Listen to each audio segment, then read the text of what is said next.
La Escuela de Humanidades y Educación del Tecnológico de Monterrey en Campus Puebla les da la más cordial bienvenida a su podcast Atrévete a Saber, el nuevo espacio de divulgación del trabajo de investigación realizado por parte de los profesores de la Escuela de Humanidades y Educación. Les saludamos sus anfitriones, Rodrigo Esparza, Connie Castillo y Andrés Barradas. Bienvenidos y comenzamos.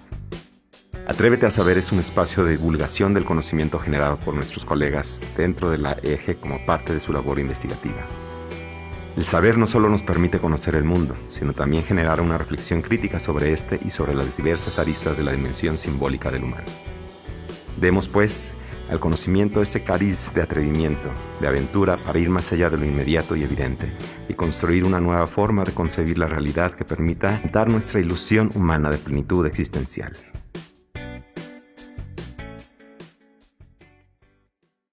En esta ocasión nos acompaña el doctor Alfredo García Galindo. Muy buena tarde. Buenas tardes, Rodrigo. Muchísimas gracias por acompañarnos.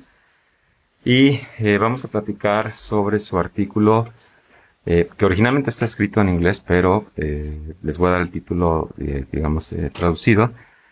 Y el título del texto es El rol de las universidades latinoamericanas de cara a la crisis ambiental y al cambio climático. Alfredo García Galindo es licenciado en Economía, maestro en Historia y doctor en Estudios Humanísticos por parte del Tecnológico de Monterrey. Ha sido catedrático del TEC de Monterrey desde el año 2005, participando en los campi Puebla, Ciudad de México y Estado de México. Como resultado de su trabajo de investigación, es autor de diversos libros, artículos académicos y de opinión. Ha impartido charlas, ponencias y conferencias enfocándose en el análisis crítico de la modernidad y de los modelos económicos a través de una perspectiva transversal que abarcan la filosofía, la economía, la historia y la sociología. Actualmente es investigador nacional nivel 1 por el Sistema Nacional de Investigadores. Pues nuevamente bienvenido y para empezar la conversación sobre tu artículo, tenemos una pregunta quizá un tanto tangencial, pero con miras a adentrarnos pues en los planteas posteriormente en el artículo, pero también en tu propio pensamiento. La pregunta es la siguiente. ¿Consideras que el conocimiento sería una suerte de esperanza para el ser humano? Sí, desde luego, y no únicamente el conocimiento vinculado con las instancias formales como sería una universidad, sino incluso también en términos de lo que uno aprende en la experiencia cotidiana. Y esto se da, pues obviamente, desde que uno empieza a socializar en cuanto aparece en la vida, ¿no? Entonces, por ese lado yo creo que es definitivamente liberador, emancipador el conocimiento, que va, nuevamente lo digo, más allá de lo que podemos abrevar de una institución, pero aún así, desde luego es sumamente importante lo que sí podemos obtener, pues de estas instancias, ¿no? Que tienen que ver con lo académico y por eso estamos por aquí. Muy bien, muchísimas gracias. El texto, digamos que grosso modo, está dividido en dos grandes tópicos, en dos grandes bloques. El primero, que versa sobre el crecimiento económico como fundamento de la crisis ambiental, y el segundo, ya específicamente, retoma, pues, lo que concierne al título del artículo como tal. Es decir, el rol de la universidad en Latinoamérica en torno pues, a las políticas institucionales y los tópicos o las materias en los programas académicos. Nos centraremos en primera instancia en la parte inicial y bueno, ahí a través de la lectura me surgieron muchas preguntas, entonces esperemos ir pues planteando cada una de estas, profundizar en la discusión.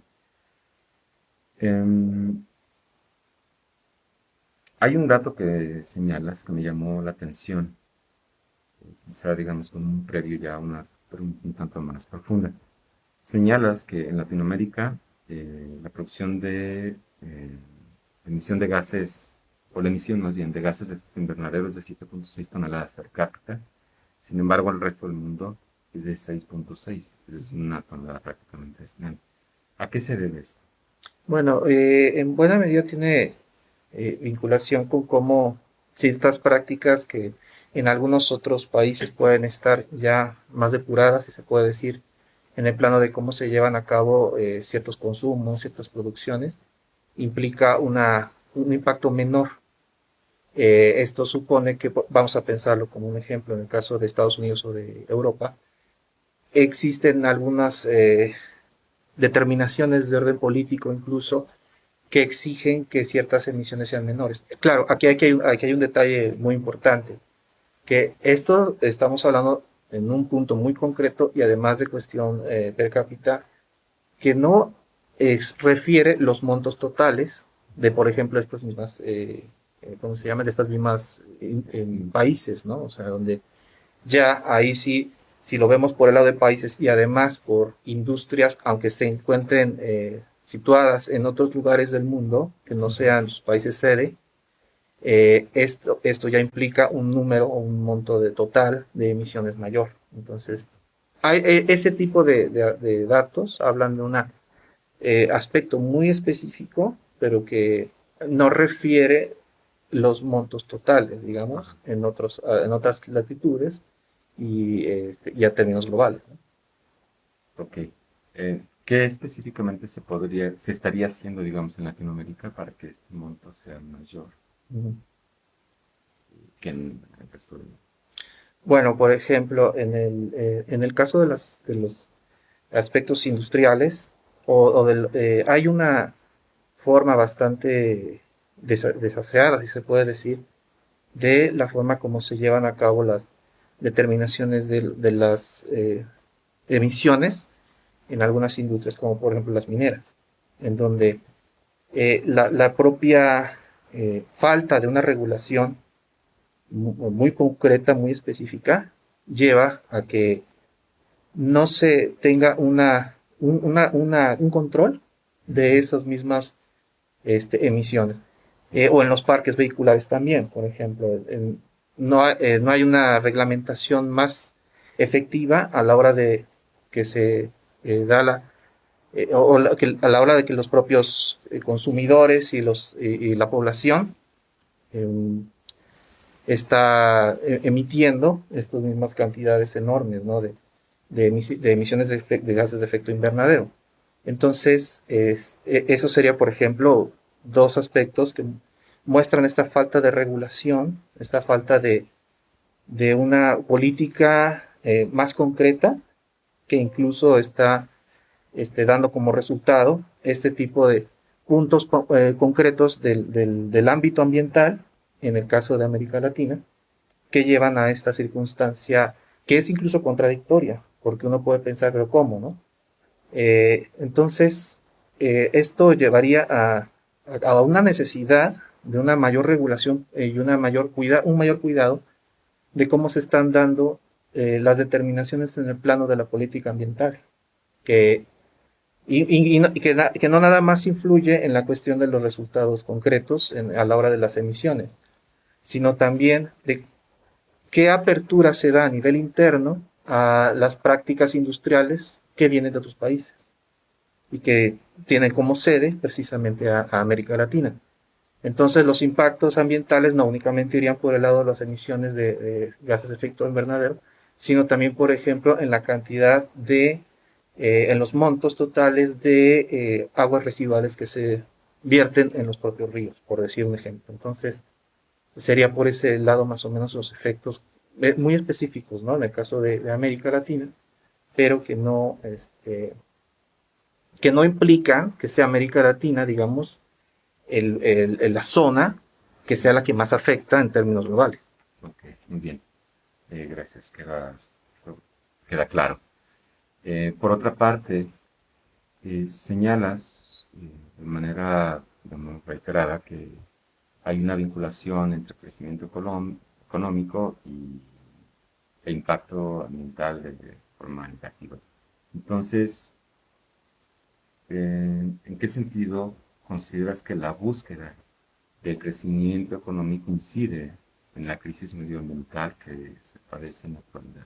Sí, en principio una cosa que tenemos que partir es de la noción de que el crecimiento económico está definida, al menos dentro de un modelo como el que estamos globalmente marcado, como digamos un modelo capitalista, como un aspecto innegable que tiene que ser conseguido.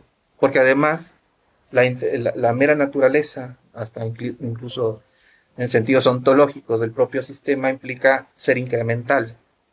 Entonces, la noción del bienestar está sostenida en una lógica de incremento del consumo. El bienestar mismo, o sea, nuestra idea de qué significa vivir bien, está sobre una lógica de incremento del consumo, de mayor capacidad adquisitiva para, obviamente, traducir en un mayor consumo. Pero pensemos que esto no es únicamente una cuestión dirigida a la cuestión de la población y ya, sino como una forma de vida. Entonces, la manera en la que se considera y la manera en la que se da la mayor posibilidad, por ejemplo, de puestos de trabajo, tiene que ver con la expansión del tamaño de la producción. Y a su vez, obviamente, con la expansión del consumo mismo. Entonces, no se considera bajo el modelo en que vivimos, no se considera otra forma de incrementar las posibilidades de la población de ser atendida más que por la vía del crecimiento económico.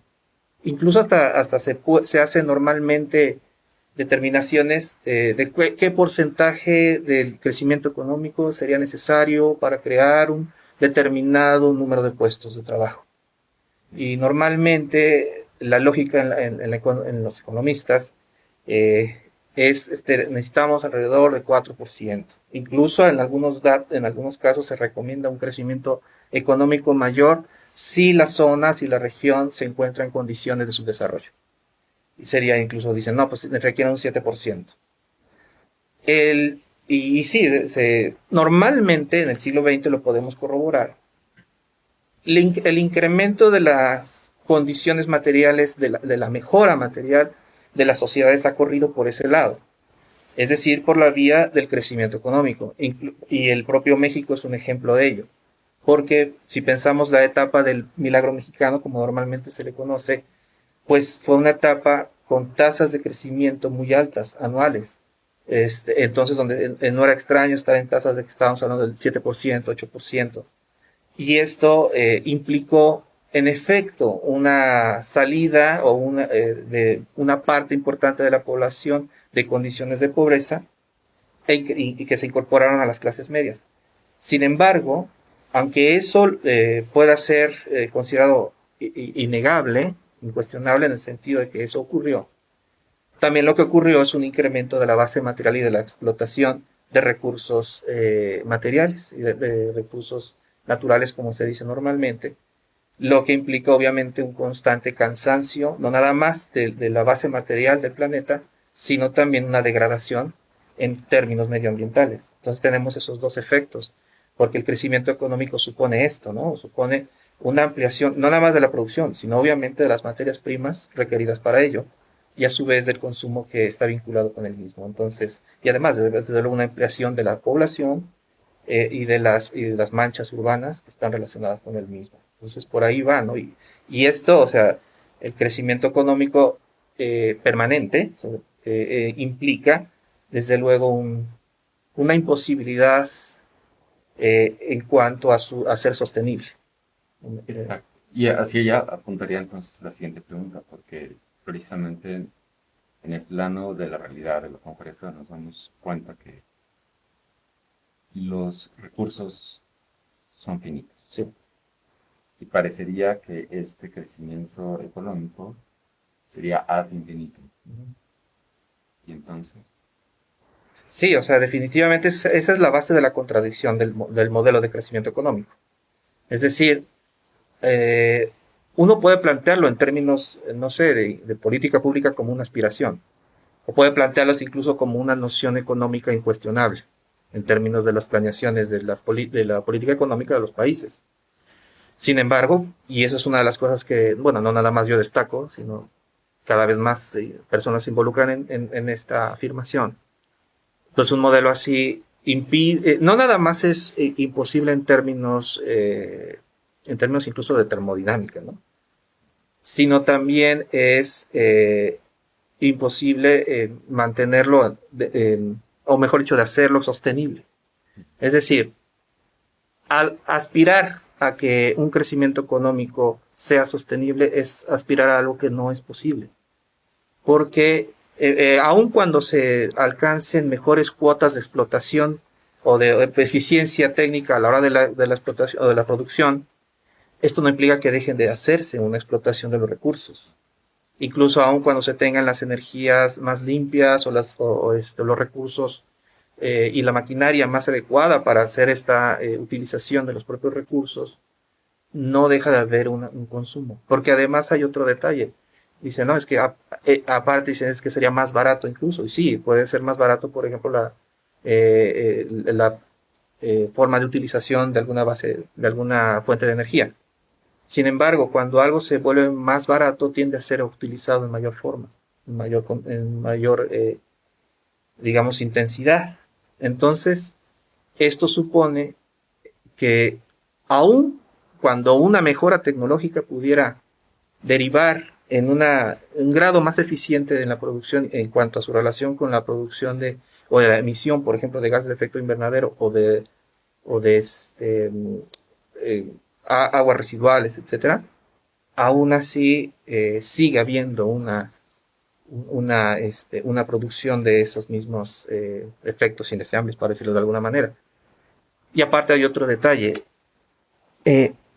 Una vez que se implemente una tecnología de mejora, el siguiente año implicaría entonces la necesidad de una mejora equivalente para evitar los efectos materiales y contaminantes que implica su utilización.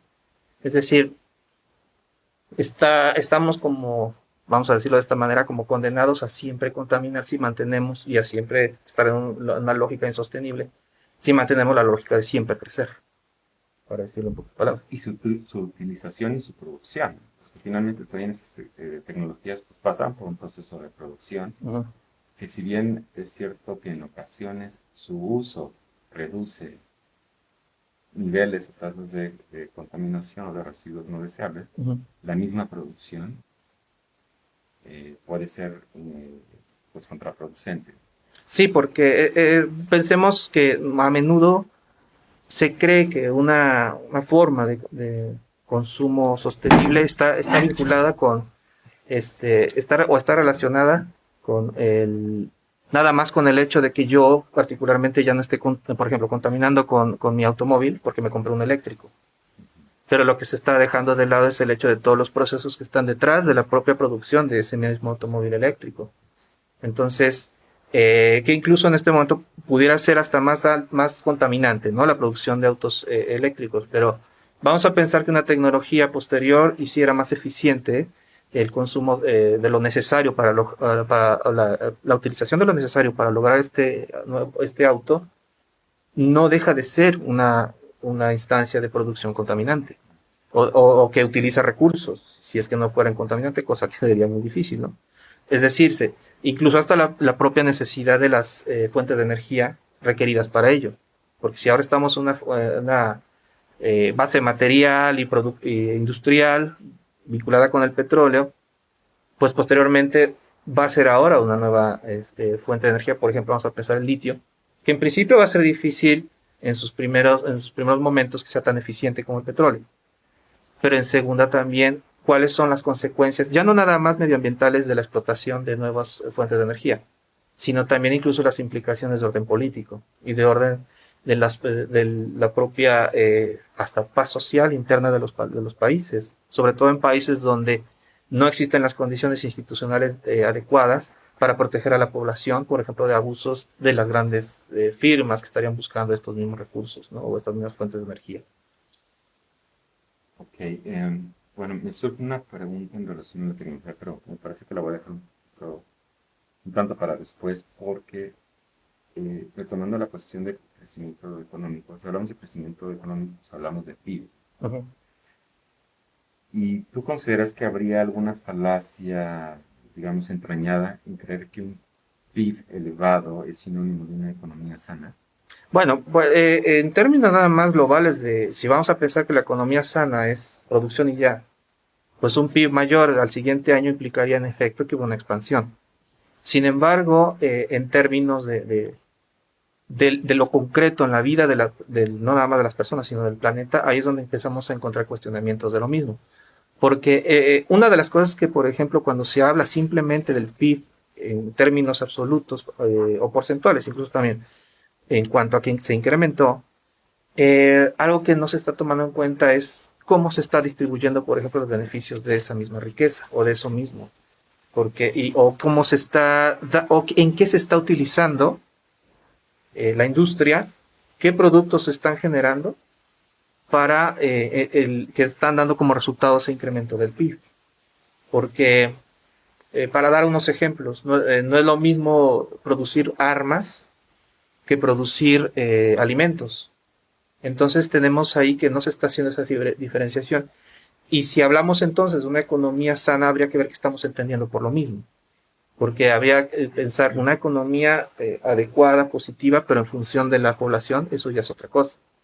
Porque entonces ya podemos, además de notar o de analizar, por ejemplo, cómo se da la lógica de distribución de esa misma riqueza, también podríamos estar viendo en qué se está utilizando y hacia qué se está dando prioridad a la hora de la propia producción.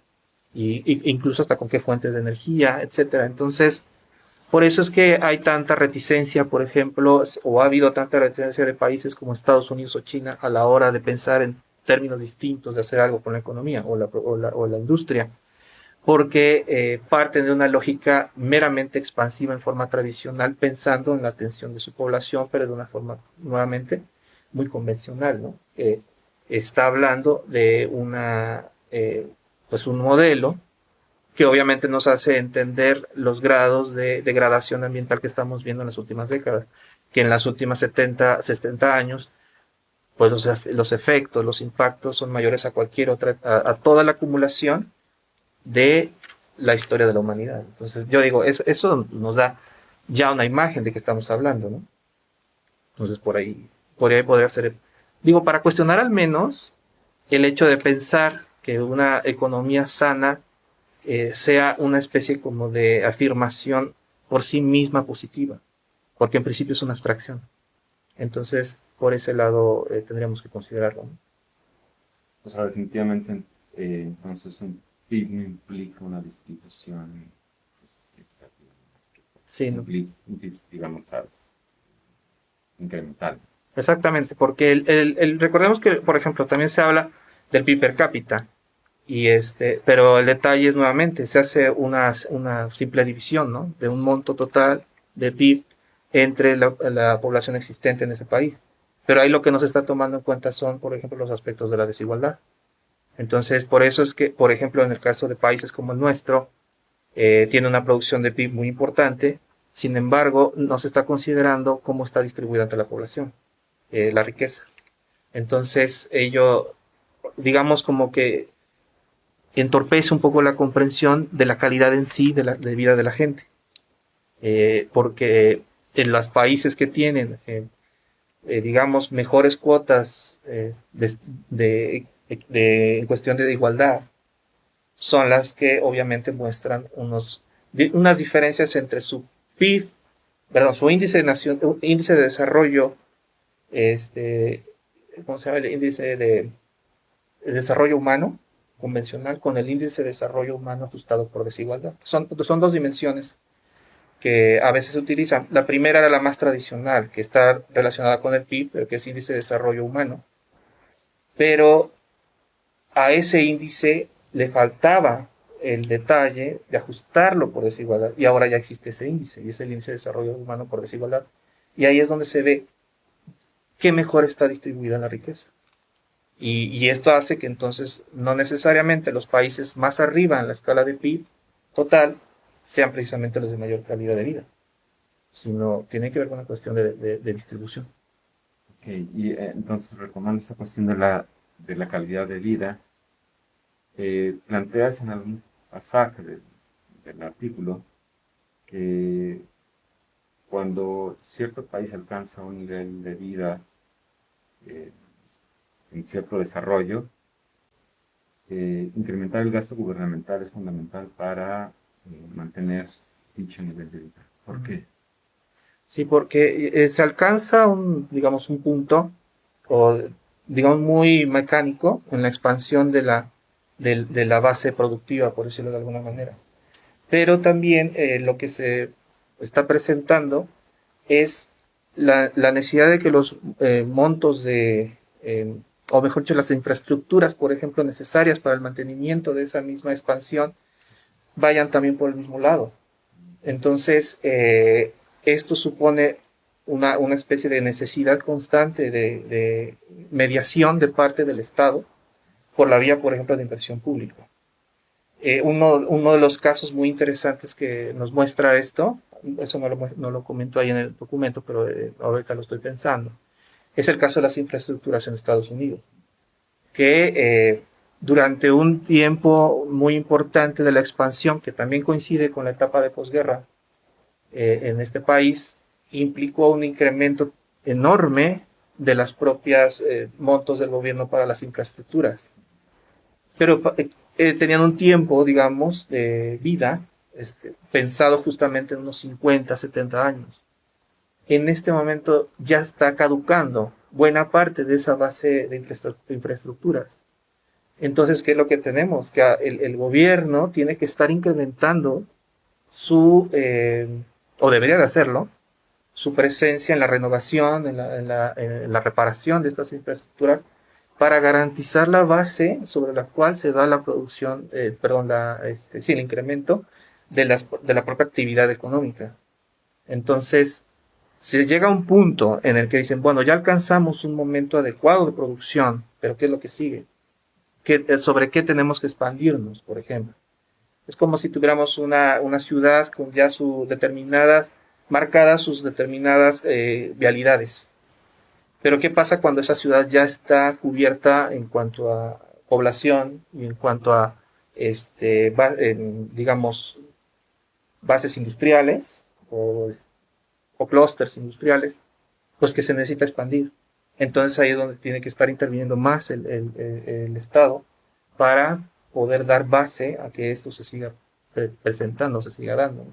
Digo, eso nada más es un dato, ¿no? Porque obviamente la mediación del Estado, pues, se necesita en una economía, en economías como las que estamos viviendo, para que haya una mejor distribución de esa misma, de esos mismos efectos productivos,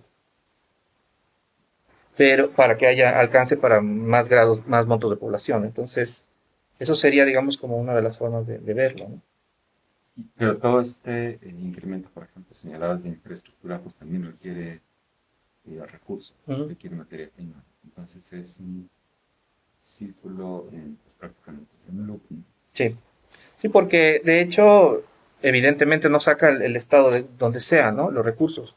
E incluso la propia mediación del Estado puede, bueno, no puede. Normalmente lo que hace cuando interviene con política pública, con inversión pública, es que también arrastra el resto de la economía a un dinamismo. Entonces esto también estaría impactando al ámbito de la base material, es decir, a los recursos materiales, ¿no? Incluso hasta lo podemos ver históricamente hablando. La salida en el caso, por ejemplo, de la economía norteamericana de la Gran Depresión, la época de la crisis de los años 30, implicó precisamente la entrada fuerte del Estado para invertir en obras de infraestructura, sobre todo en obras de infraestructura. ¿Para qué? Para que entonces se volviera a dinamizar una economía en la que la base industrial capitalista o privada ya no estaba interviniendo o ya no estaba invirtiendo, precisamente porque pues por la propia debacle, ¿no? Entonces, ahí se ve la presencia miren, en el sistema económico en el que estamos siempre ha estado presente el Estado, solo que en algunos momentos tiene una presencia menos visible y en otros momentos se incrementa su impacto o su dinamismo en la propia economía. Entonces es una especie de vaivén, ¿no? Okay. Pues estamos próximos a finalizar, Fred, y hay muchas inquietudes De hecho, pues me voy a atrever a hacerte la propuesta siguiente. ¿Qué te parece si nos acompañas en una segunda presencia para que complementemos lo que falta de tu artículo? Ahorita me gustaría plantear una última pregunta para cerrar esta primera intervención, porque hay mucho que discutir, me parece, y pues todavía no llegamos ni siquiera a la cuestión de las Sí, universidades claro. totales. Ujú. Entonces, si te parece bien, te planteo esta pregunta, cerraríamos con ella la sesión de hoy y nos veríamos para una segunda colaboración. ¿Te Claro parece? que sí. Muy bien. La sostenibilidad la sustentabilidad es sostenible. Bueno, no hay una, a menudo se hacen como sinónimo de los dos conceptos. Sin embargo, tienen una distinción, para decirlo de alguna manera. Ay, perdón. Ya también pasó. Bueno, en el concepto de sostenibilidad y sustentabilidad, que es donde está el contraste mayor. La sustentabilidad apunta únicamente a dimensiones económicas y medioambientales. La sustentabilidad y la sostenibilidad incorpora el elemento de lo social. Entonces, por eso es que se apunta normalmente a la sostenibilidad como el objetivo, ¿no? Pero como lo estamos entendiendo, como estamos entendiendo la sostenibilidad en términos de qué es lo necesario, ahí es donde viene el problema. Porque no se está partiendo de lo que estoy diciendo en un principio, ¿no? No se está partiendo del cuestionamiento de la base material, de la base productiva del sistema y modelo que se está utilizando para lograr esa sostenibilidad. Entonces, o para lograr el resto de aspectos que están encaminados hacia ella. Y esto es lo que nos lleva a pensar cómo están diseñados, por ejemplo, aquellas instancias que dirigen las políticas públicas, que dirigen la forma de entender la sostenibilidad en organizaciones, en universidades. Eso es un problema. ¿Por qué? Porque traduciéndolo, por ejemplo, en el tema de los ODS, los Objetivos de Desarrollo Sostenible, pues ya en su propio nombre lo están diciendo. La intención es un desarrollo sostenible. El problema es cómo se pueden hacer coherentes entre sí mismos los objetivos cuando no existe una base teórica que los está sosteniendo claramente. Y esta base teórica tendría que estar pensando en justamente que el modelo de crecimiento económico no es sostenible. O sea, no se puede incrementar ad infinitum la producción sin acabarnos los recursos, para decirlo en pocas palabras. Entonces, ¿qué tenemos? Una noción de la sostenibilidad, pero que es insostenible, para decirlo en los términos como tú lo manejaste, ¿no? Solo por decirlo con un elemento muy puntual. El Objetivo de Desarrollo Sostenible número 8 incorpora el crecimiento económico como una meta. Entonces, sin cuestionarse, por ejemplo, cómo esto puede tener un impacto o una contraposición con los objetivos de desarrollo sostenible que están vinculados con aspectos medioambientales. Entonces, en síntesis, podríamos señalar que al interior de los ODS hay contradicciones. Sí, sí, claro. Aquí es muy importante decir que esto no significa que no haya que perseguirlos, ¿no? Evidentemente, como siempre digo, siempre es mejor hacer algo a no hacer nada. Y además, por sí mismos, pues cada uno es loable y hay que buscarlos. El problema viene cuando se piensan como un todo. Ahí es donde está el problema de la contradicción, de la contraposición.